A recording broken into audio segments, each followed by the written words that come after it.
you know where Scott Anderson's house is on 14th with the Okay.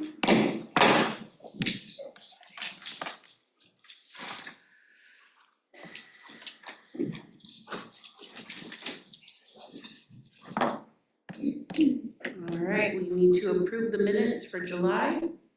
Would someone make a motion? I make a motion to approve the July minutes. Second. All agree? Aye. Aye. Okay. Doesn't look like we have public comment. Council liaison report. Roundabout public comment. We did receive an email from a citizen stating that they wish to continue seeing the board games for their kid, their child likes to attend the board game nights, the tabletop games. It says it seemed like maybe it was reduced. Yeah, we Timeframe? went from, it was every week when we weren't doing Dungeons and Dragons to now it's every other week.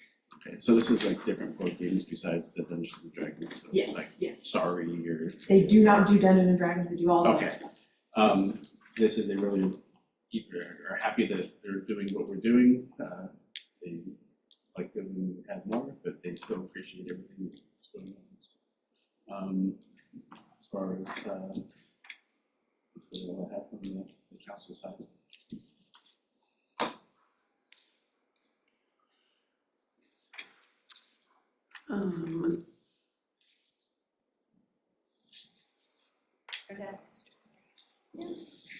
So I wanted to ask a question. A few months ago, we were not able to have a meeting. Marissa wasn't able to be here. What are alternatives to not having a meeting? Because do you have to be here? I don't think I have to be here. The problem is the setup piece of it. I don't have anyone else who knows how to set it up or anything. I'd like to maybe meet in another room and continue to have our meetings. Okay. Would that be acceptable to everyone? Yeah, we just have to find some way. Well, or can one of us volunteer to learn how to do setup? It has to be a city staff. Oh. Because again, it has to be recorded. And there's no way to do that without, All I know is we have to use the city setup. in this room. It doesn't have to be in this room, it just has to be the city setup, which is why it has to have to be a staff member. And then I also take the notes for the meetings, so someone else would have to take the notes with the. If we take notes, does it have to be recorded as well? Are both are required? Okay. That makes sense. Okay. And the other committees like the budget head, one of the members takes the notes. And if there isn't somebody, if we know ahead of time, then usually another staff member could fill in for somebody they see, ask around, somebody else can fill in. If it's a last minute thing, obviously that would be a challenge. This is how. But if we had something in place going into that in the future, then we would know how to handle it. But I think the problem in August was that it was last minute. That's the issue, wasn't it? Yeah, I cannot share why, but it was a personal reason. And we totally understand that. That's not the issue, but we still need to have our meetings go on.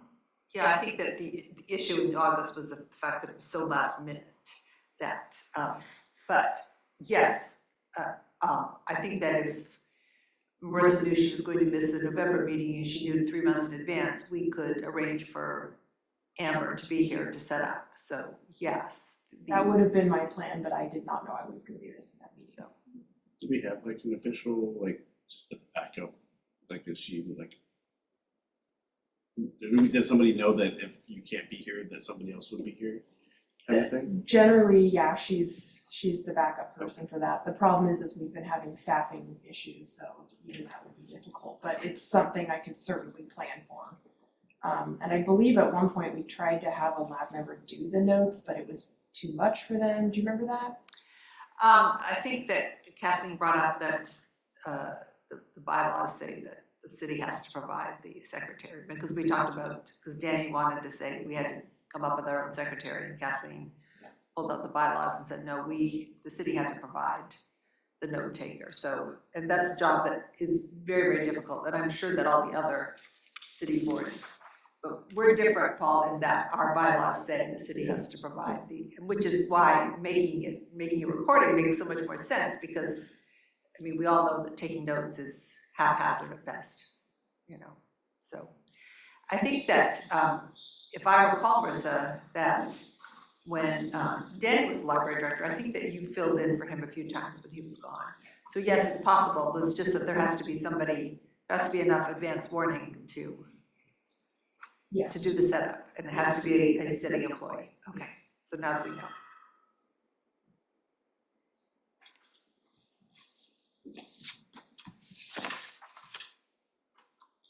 Are there any board member reports? Okay.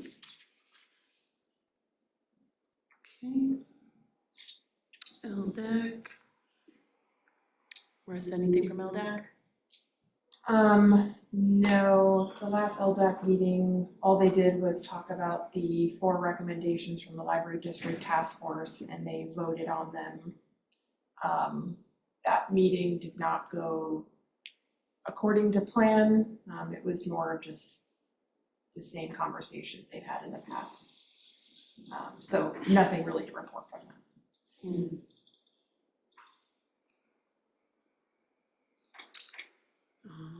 Team liaison? They've started blocking the buildings from that, so you can go from inside the building to the outside, but you can't get from the outside to the inside during class time. And before, all the doors were just unlocked at all times. So that's a good thing that they switched. And then they have a new cell phone policy. So from 8:35 to 3:40, the cell phones have to be in our backpacks at all times, even during lunch. And then they're on a mission to reduce tardies, but that's mostly just talk and not much action, because what can they do? So Linnea, was there a problem in that people were coming into the school? Did they have to? No, it was basically just all the other schools in the Canby School District had that policy, and we were the only ones who didn't, so they just switched it to. So what did they do at lunchtime? Because, I mean, I've been in Burgerville at high school lunchtime. Everything's unlocked during lunch. Okay. It's only during class periods. That's not a bad policy, really. Yeah. I know I've gone to drop off things at schools in Canby before, and you So have now to ring a bell and somebody answers and they come to the door. Yeah, just like the main office, main entrance is open for like packages or parents or whatever. Or if you're late to school, then you have to go there and then get escorted by an office employee to your class. You sneak in. Walk of shame. I hate to sound like an adult, but I think that's a good policy. How does the cell phone policy work out? I see people with them during, it's a lot less during class time when you're supposed to be working now, but I still see them during passing periods. But overall, I think it's good because people like focus more. What I don't understand is like at lunch, you can't have them unless you go off campus. But yeah. I would imagine they probably want folks to interact with human beings Yeah. instead of all of you in a room just. All right. Director. Okay, so couple things. I gave you guys the July and August bi-monthly report. Just a couple things to note. Our digital checkouts are still soaring. Our reference interactions have also been going up. We've had a lot more conversations with our patrons, so that's actually been really encouraging for staff, knowing how much we're needed. Programs have been going really well. If you turn on the backside, there's a little picture from our Career Center opening. It opened on September 2nd, so now it is ready to be used. Patrons can basically go on our website and make a reservation for a computer station for as long as they need, just like they would make a reservation for a room. It just says Career Center Computer Station. They get free supplies, free printing, other resources, so that's been really, really awesome so far. And in the strategic plan update presentation, I have some little quotes from some of the folks who've been using it, and several people have already gotten jobs from what they've been doing there, so that's been really encouraging. And then also at the beginning of this month, we had our community conversation on accessibility in the library. This was a conversation we had to have, or got to have, because we got a grant from the American Library Association to improve accessibility in the library based on the conversation feedback that we got. And we ended up getting a lot of good feedback from the people who were there, including the fact that they would like more large print signage. So that's something we're moving towards right now, which is really exciting. And that's all grant funded. So yeah, we'll see how that shakes out. And then the other handout I gave you was just our fiscal year comparison. I'll also be going over some of this during the strategic plan update presentation to City Council in November. But just a couple things to know. Total visitors, we had over 100,000 last fiscal year, which was super awesome. Room reservations went up.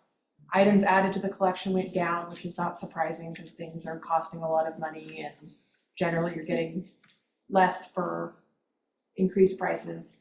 And just a little snippet about that too. I don't know if you guys heard or even aware, but there is another company that sells books to libraries. They're called Baker and Taylor, and they actually are going out of business and are trying to completely get out of the game by January.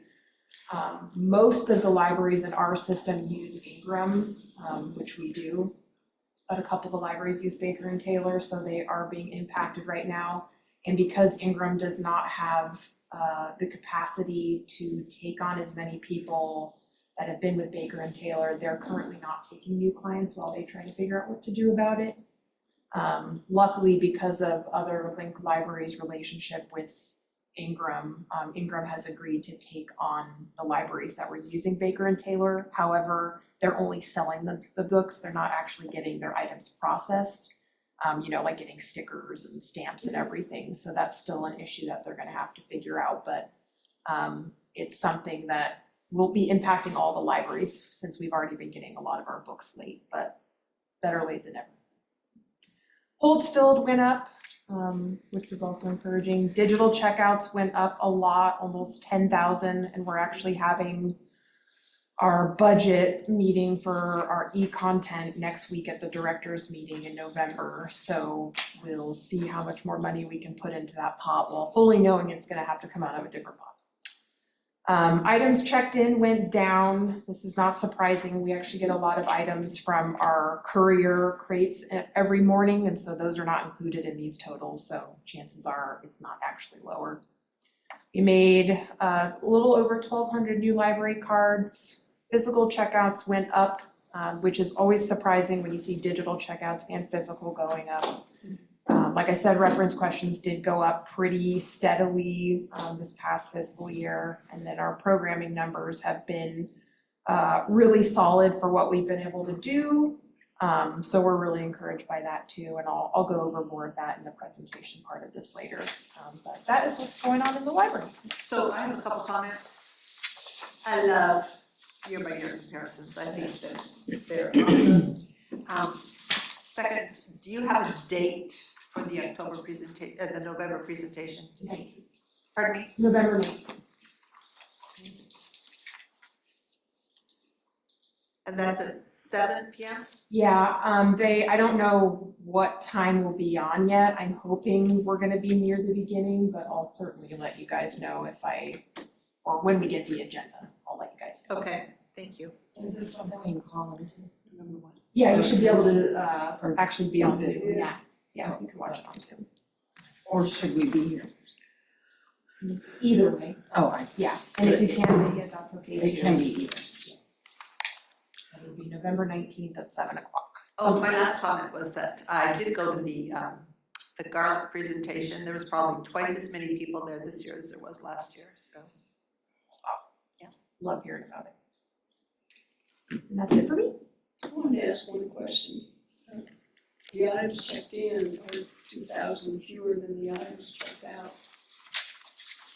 Is that just from our library? That could be from people going to other libraries and returning their items there. It could be a variety of things, yeah. That's good news. Yeah. So what a sure. It would be weird if it was super Yeah, long, it seemed like it. A lot more shrinkage than I would have expected. So I have a short report from the Friends of the Library. They have a lot of new board members, and I was talking to Megan tonight.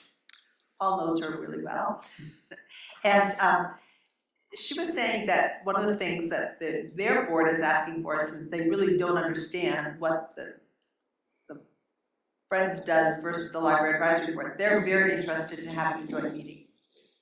So I said that I would pass that on, and she's gonna try to, so she's the secretary now, she's gonna try to make sure that we get she knows when our meetings are, she's gonna try to get us a regular monthly report on what's happening with the Friends. But there's almost been a complete turnover of the Friends board, so I think it's a good time. And if we do that, I know that as a library advisory board, we have to record it, but is there any way we can have a bit of a social hour first? Or so that's a question for you. If it were at one of our houses, I don't see how they can stop. I mean, I certainly don't see why not. And just so you know, the only reason I didn't schedule another joint meeting is because the majority of the feedback from that survey was no. Well, that was from the I former wonder, Friends yeah, board. Yeah, Yes. that's why I'd be happy to. Well, that's what I said to Megan, it's kind of like, oh, that's interesting to hear, because that wasn't the feedback we got last time, but, yeah, she basically said that was pretty high up on their list of, they really want to understand, so, I'll make it happen. thank you. That's all I have from the Friends. All right. So we are at discussion items. Okay. All right, I'm going to show you a couple things. Okay, so before I even go into all of this, I'm just gonna give you an update on the task force. Paul, here's that for city council. So yeah, I'm just gonna read a little message that the director sent out to the other library directors that were not on the task force. Since the task force has officially ended and the results are not at all what I was wanting or hoping for. So by the end of the final meeting on October 6th, our facilitator led us to fine tune down to 2 recommendations out of the 4 that you had listed. And those 2 recommendations, at least right now, are being planned to be sent to the Board of County Commissioners, since they're the governing board for the district. As of today, we are still waiting the final wording of the recommendations. It felt very rushed at the end. We did not know that the last meeting would be the last meeting until almost the end of the meeting, and by then, all the recommendations were just all over the place and not really looking very good. So at least from the end of that final task force meeting, this is what came out of that. Recommendation A, they decided to codify in writing, basically to be able to use district funds on capital expenses and allocated costs. The final recommendation, as the library directors understood it, was to recommend that the Board of County Commissioners accomplish this through a written statement of clarification rather than an IGA amendment. And that's because an IGA amendment would take a lot of time and would need all the cities to vote on it. And oddly enough, county council was at several of our meetings and they actually said that it was purposely not clear in the IGA. Therefore, it could be interpreted in whatever way you would like. And most libraries have been running with that information. Basically using district funds to pay for capital expenses and allocated costs, which we Question, use. by allocated cost, you mean overhead? Yes. Okay. Internal charges, IT, HR, facilities, things like that. So that was one recommendation that was generally agreed upon by the entire task force. And then the second recommendation that they wanted to move forward with was a combination of the other three. They were saying that they wanted recommendation B to create a strategic framework for the district that would prepare it for its 20th year of service and beyond. This would include hiring a consultant to do an economic feasibility study for the district and would incorporate the strategic planning work of the library directors and engagement with cities and unincorporated areas. The timeline for that was about 2 years, or to be to the end of 2027 as the district turns 20 in 2028. However, and this is the part that I am sad that I have to share, there was no support from the city managers for any recommendation to eventually lead to a successor district in the near future. So no extra funding for the libraries. A lot of the the city managers that were at the table were basically communicating to us that they do not hear from their constituents about libraries or library issues. Therefore, they didn't think that there were funding issues, and they said this was just not a priority and wouldn't be anytime soon. So after the task force members expressed initial support for the two recommendations that I just let you guys know about, Commissioner Savas and Gary Schmidt indicated that the county would likely ask the cities to share the cost of the consultant, when originally the county said that they would take on the cost of the consultant. And if you guys know anything about the budget, that is not feasible for several of the struggling libraries, including our library. But Commissioner Savas did express at the end that this work is a priority and it should be for the county to make sure every single Clackamas County resident has good access to library services. So really, just to summarize, and I'll walk through some of the documents that I did send you. Basically, the city managers and their directors essentially said that they do not see a new task district coming to fruition anytime soon.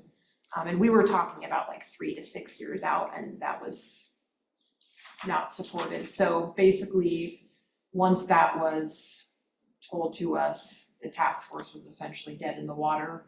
And I was told by our district library manager that the fact that we haven't even heard about the official wording for the two recommendations that we had initially agreed upon is not good.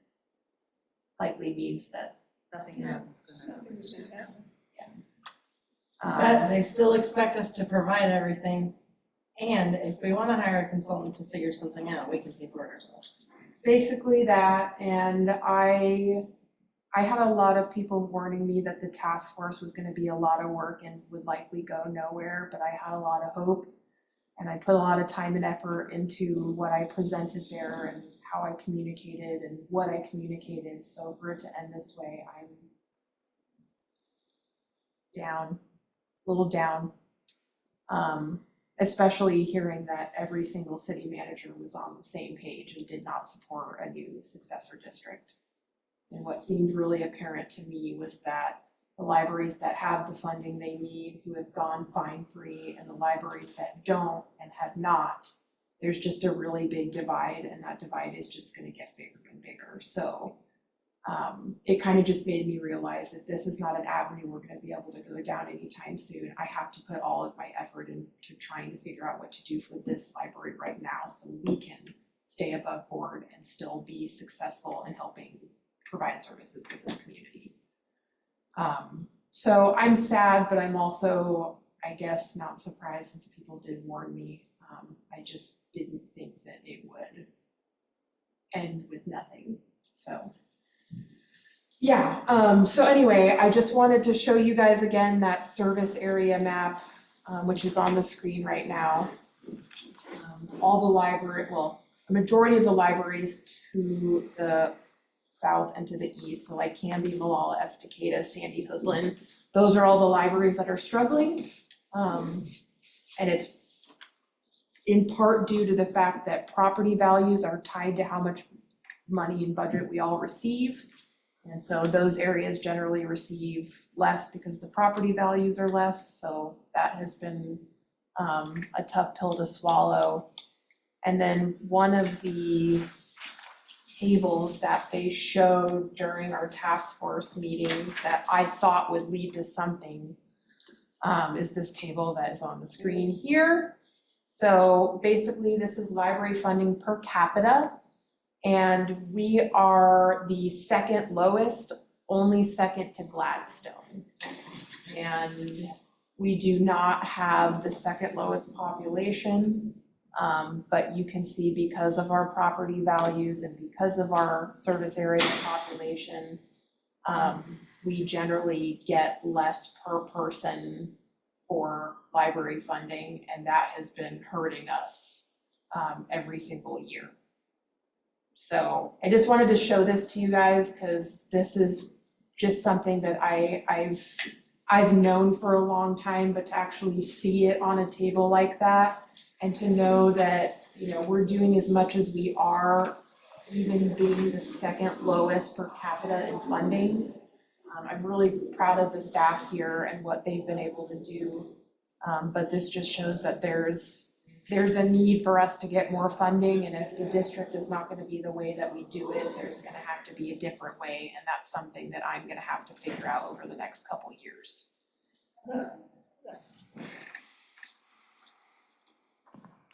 I didn't have the mic on because I wanted to ask a stupid question. Is there some law written in stone that says that Canby could not have some kind of a library, an ask, a voter ask for library services? Didn't affect the district?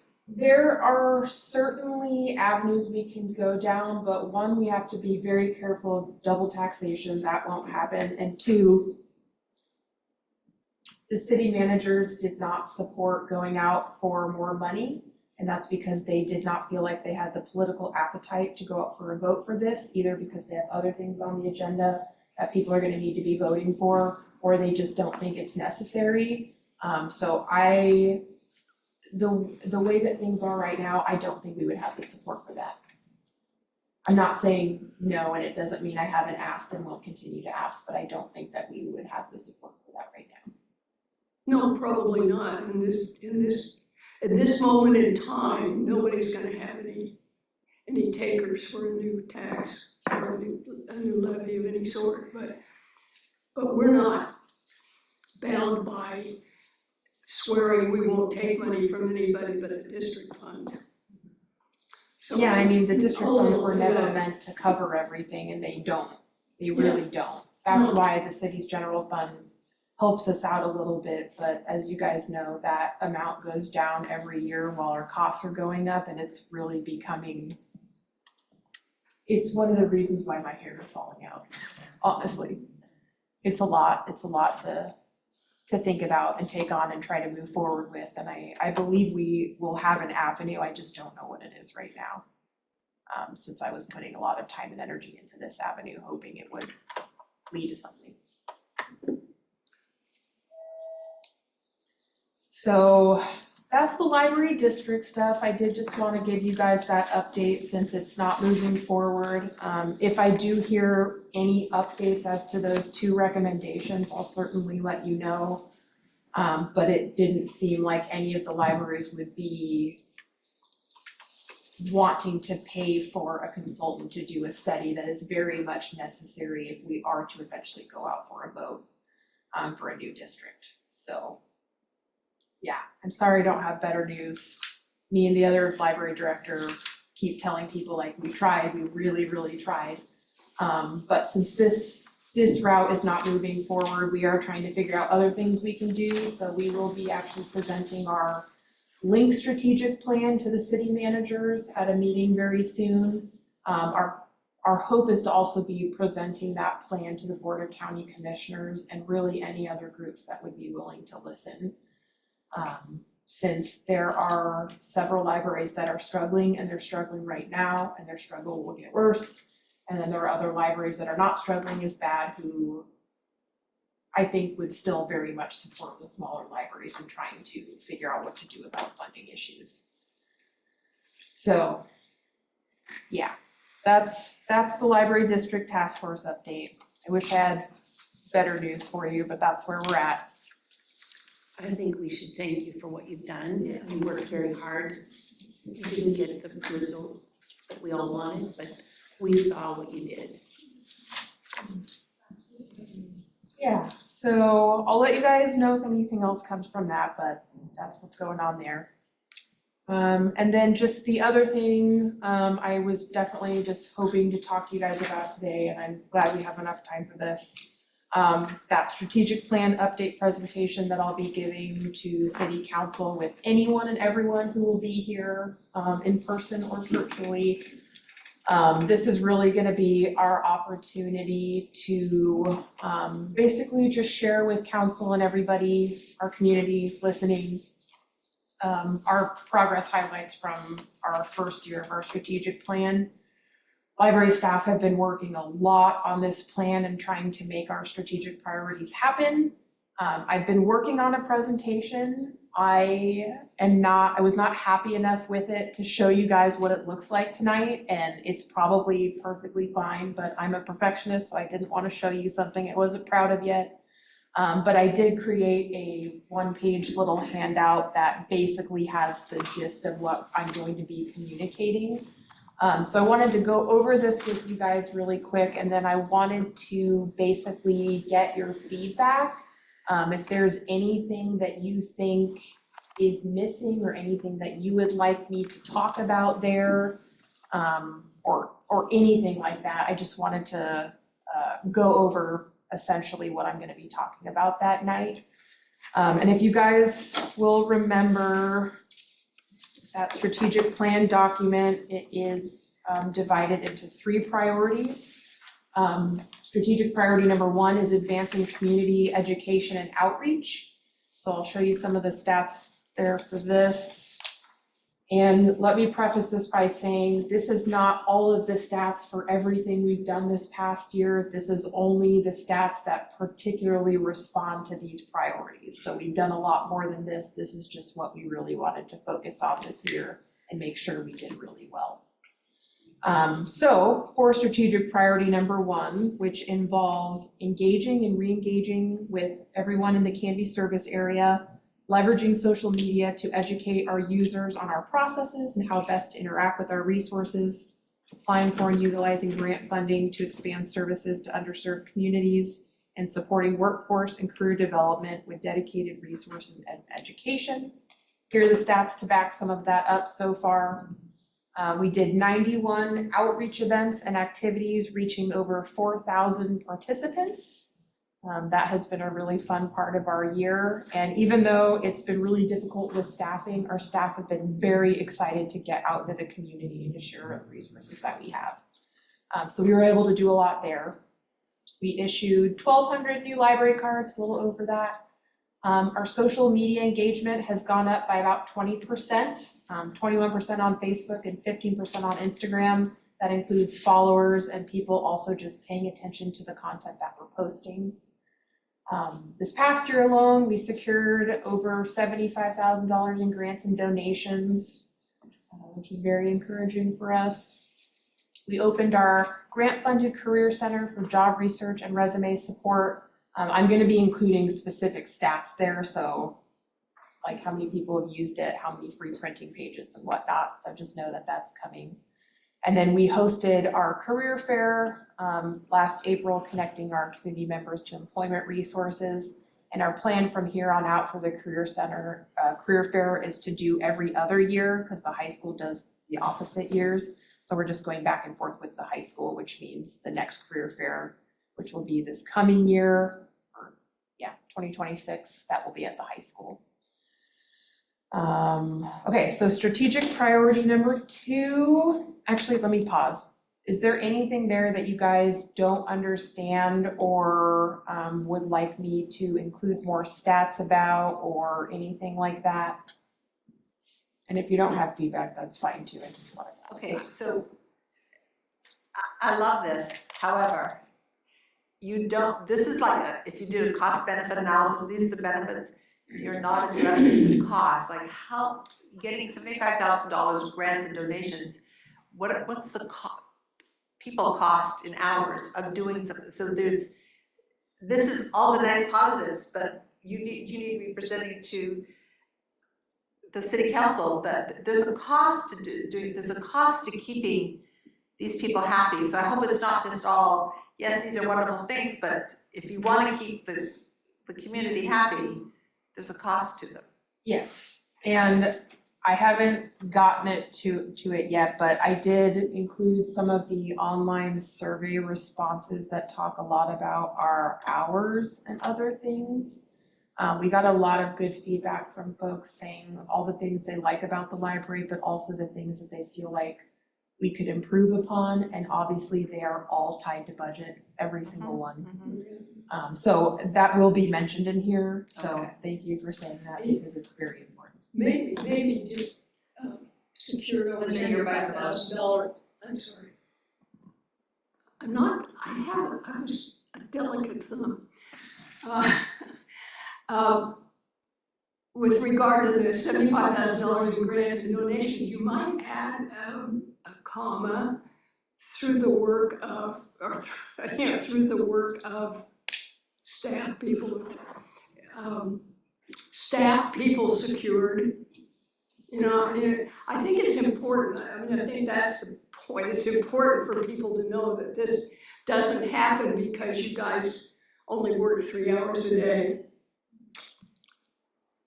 Yes, and that's the point that I was trying to make. There's a cost to every single one of these, and it's not just enough to talk about all the wonderful things we're doing without talking about the fact that this costs. This is not just people checking out books for people. This is serious time spent doing, I mean, I know a little bit about grant writing, and it's exhaustive, And I wonder how many of those people know that, a grant for $5,000 might take, 500 person hours, that type of thing. Exactly, yeah, because you have to plan, and you have to spend, and then you have to report back. Yeah. It's been a lot. My brain has definitely been doing a lot of that. It's really kind of interesting what we're talking about, because on one hand, you want to show the value of the library and all the great things that are being accomplished. But on the other hand, you could just take a look at this and say, they're doing swell. They don't need anything. That's right, Yep. absolutely. That's my point exactly. So I was gonna kind of wait till we got towards the end, but this is all kind of leading into one of the things I was gonna maybe suggest. In the presentation, so we have what our budget was, this is our agreed upon budget, and we're saying we don't have enough. It would be helpful to, if there was a graph, like a bar, like here's the budget, this is where we should be, this is our comfort zone, right? And then this is the red zone that we're not meeting. And so, and in this not meeting this area, these are the things that the community is not being supplied with. And so, and eventually, based on budget, how we're spending, the goal is we want to get closer to the top of this, but we also don't want to see it go down. And so that kind of gives that visual representation of, we're looking at all the great stuff we're doing, but we're doing it with this, but it's not enough. We need to be here. So just kind of give that, just not the discrepancy, but the gap in where we should be and where we're at. Love it. I just want to acknowledge, this is a very difficult thing to prepare for, and this is fascinating. Yeah. That's all. Okay, we will go on to the second priority, which is building community through quality programming and services. And don't worry, some of the stuff I'm saying out loud, but that you don't see on this sheet is in the presentation. I just didn't have enough space for it on here. Because I was trying to create a 1-page handout, not a 5-page handout. So building community through quality programming and services by doing 3 things. Applying an equity lens to investigate ways to remove barriers and create more opportunities to stimulate curiosity and lifelong learning for all ages. So think, creating more Maker Lab STEAM programming, more seed library programs, things like that. 2, to create an annual feedback survey for patron input on library resources and services. And 3, engage the community's help to spread the library's value. So this is what we did so far to answer this priority. We started bilingual story times. We've had 6 so far, and they're still going on. So that was a really great addition. And then we also started a sensory-friendly play group, and we've been partnering with a couple different community groups in order to put these programs on. So it's not just library staff, it's also these other community organizations. We have put on 31 Maker Lab STEAM activities for all ages since the Maker Lab opened last year, and we have a lot more going on, so we're excited about that.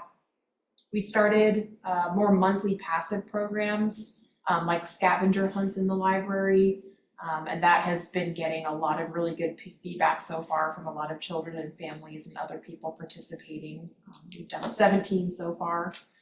We launched our seed library, and when I originally wrote this, we had 4,501 seed checkouts. And we actually have more.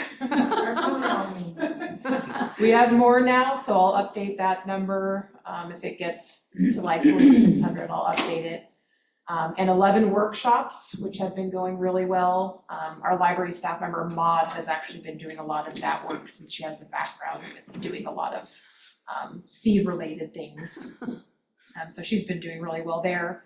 We hosted our second annual library open house, and we had 167 attendees back in May. We also had that online survey that I'll be sharing some of the feedback to in a little bit. And then finally, one of the ways that we engage the community to spread the library's value is by bringing on and training new volunteers.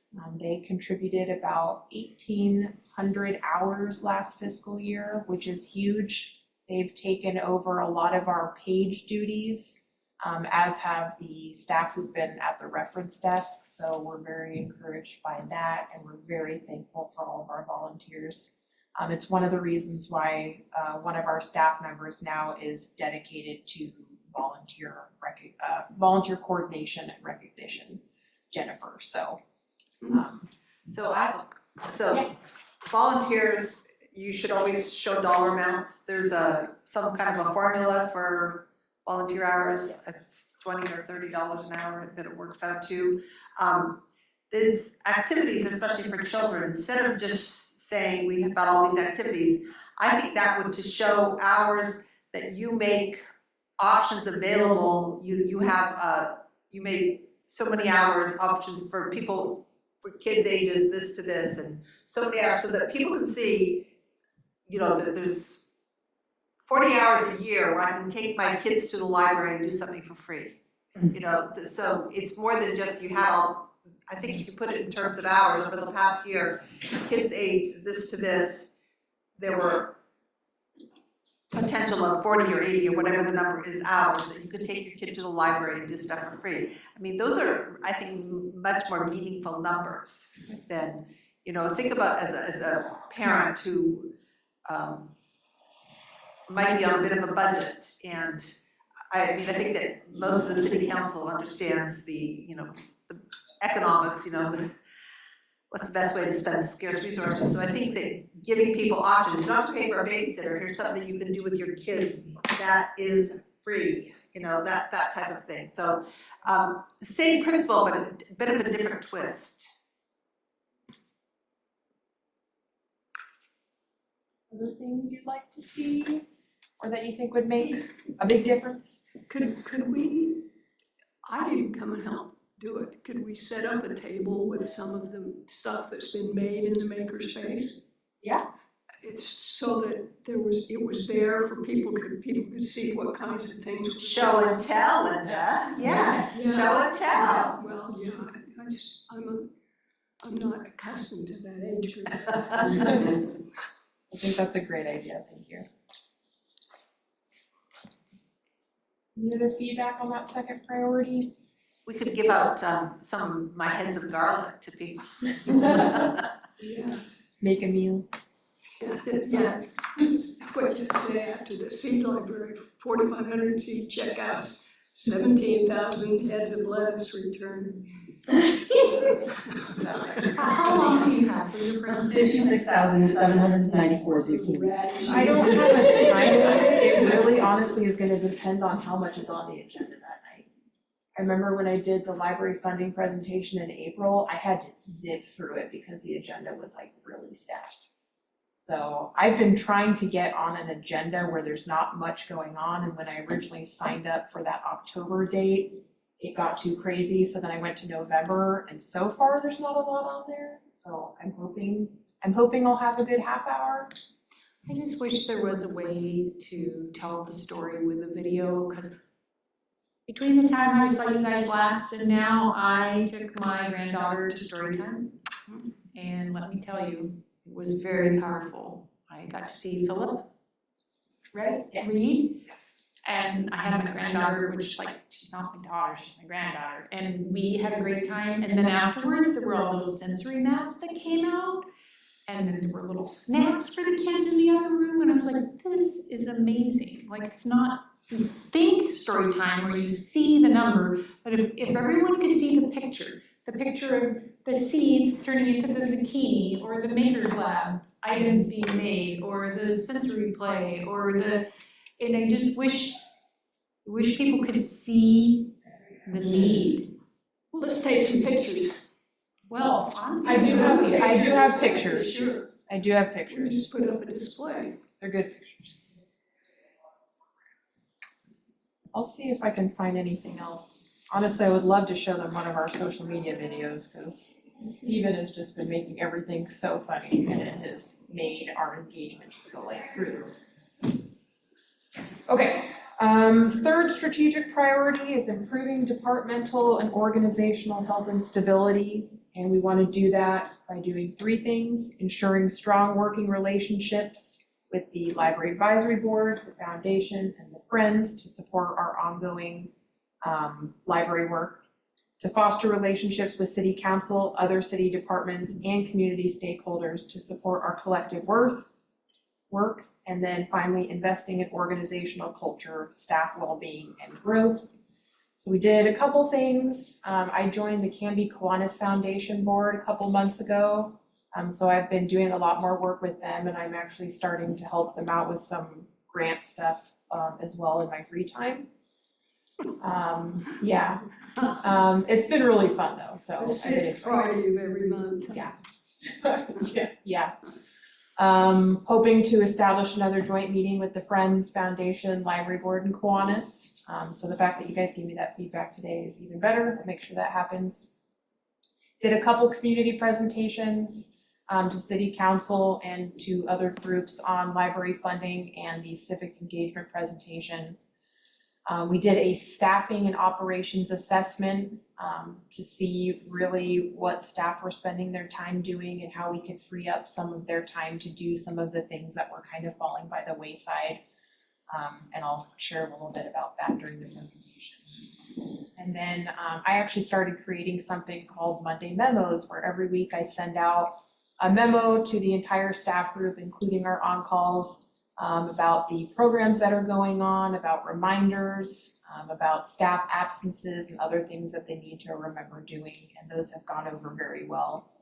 And then we also recently, last Monday, actually hosted our annual staff development day, and so we did some training, and we did some also just staff development exercises and whatnot, so we could get closer as a staff group, so that went really well too.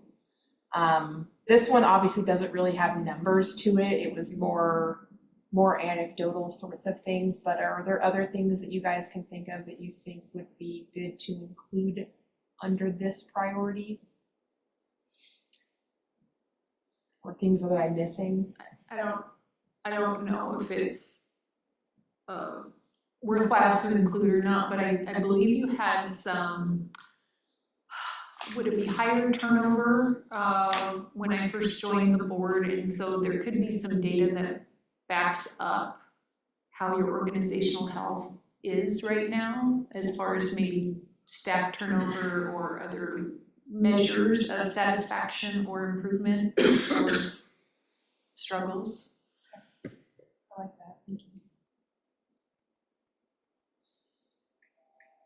Yeah, I mean, I've been telling people this a lot lately, but me and Karen are the only two people left from when I started in 2017. Everybody else is new.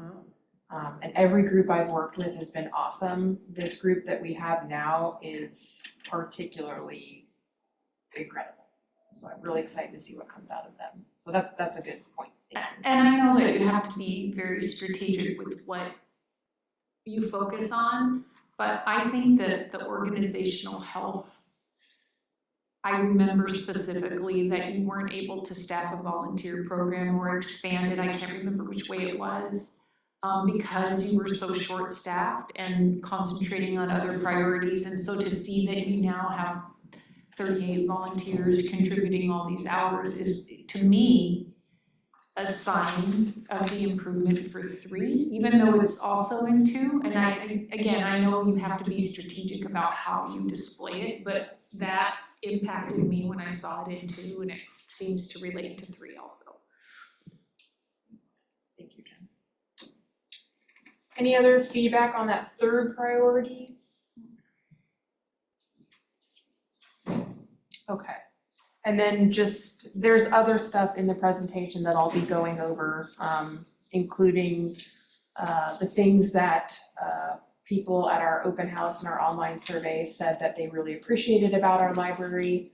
And then also the things that they feel like we could improve upon, which really has a lot to do with hours and access to the library when we're not open. So that's something I'll be sharing a little bit, and I'll definitely have some data to back that up as well.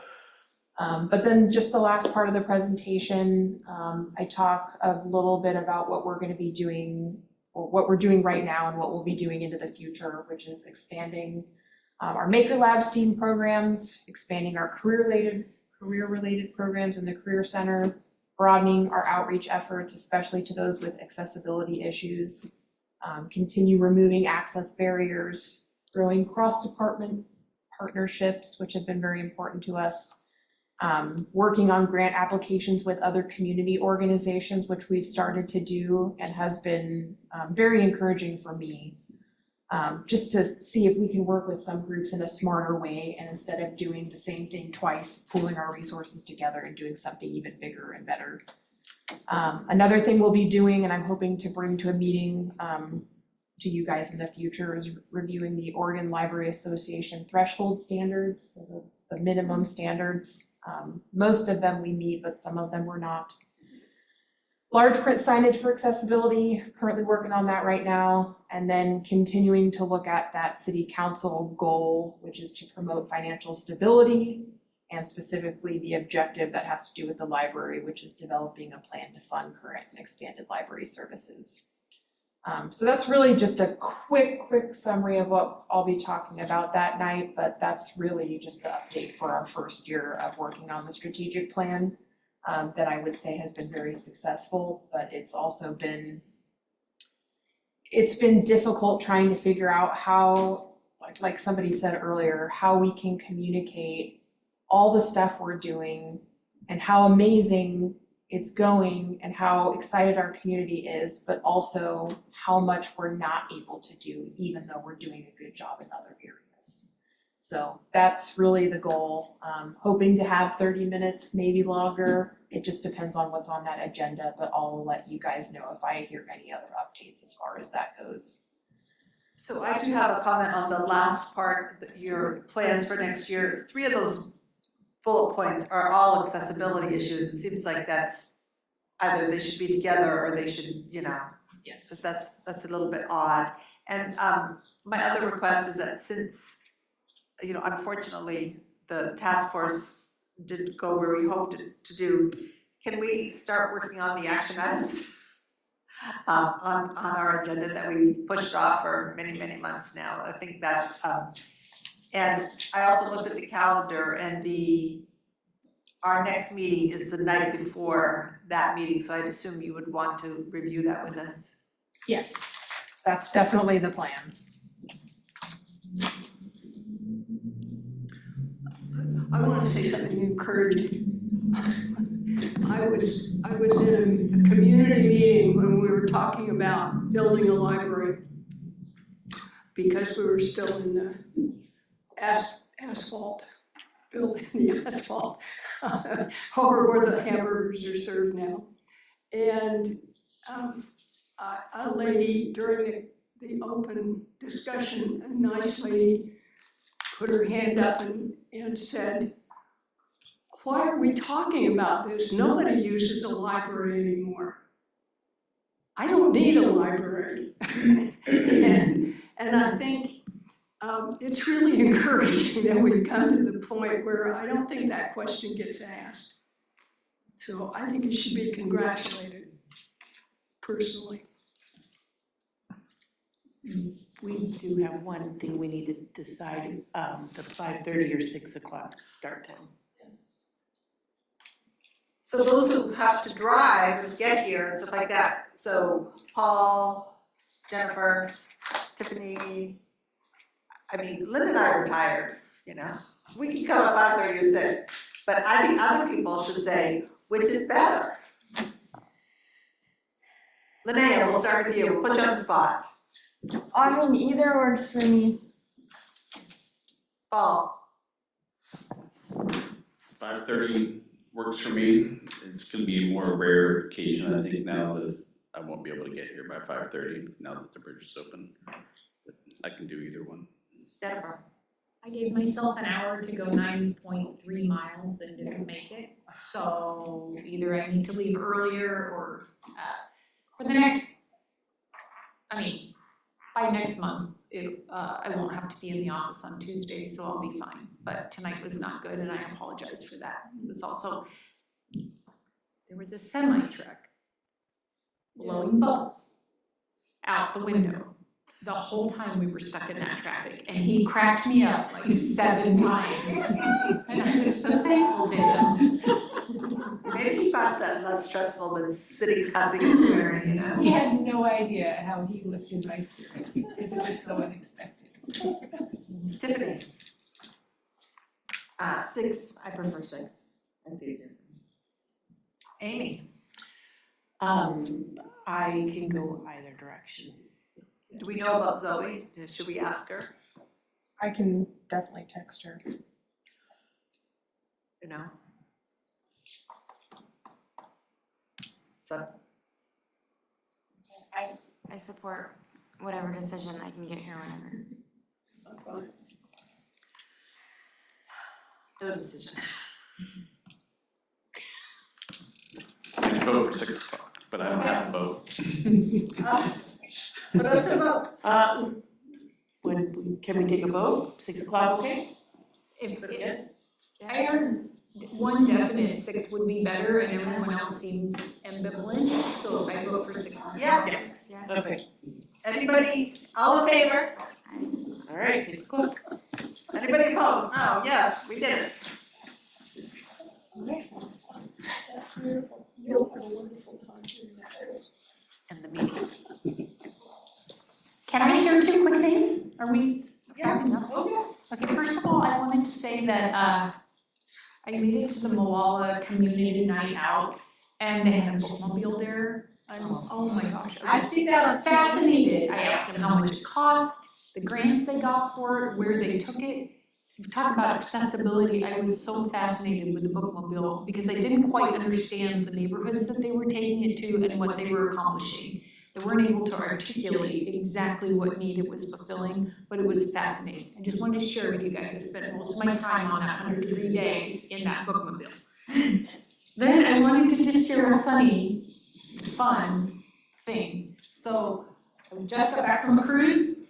Friday night, we're meeting our son at the Deer Library because we wanted to say goodbye to him and the dog before we left. We bought him dinner. I was like, oh, I gotta get some books for my trip. So I went to the Book Nook and it was closed. So I was like, ah, try the library. Tried the library, it was closed. I was like, oh, I struck out. Go to the Deer Library, you guessed it. I bought 2 books, my husband bought 4 books. We went home. That's good. Yeah, well, thank you. So I wanted to share, it was awesome.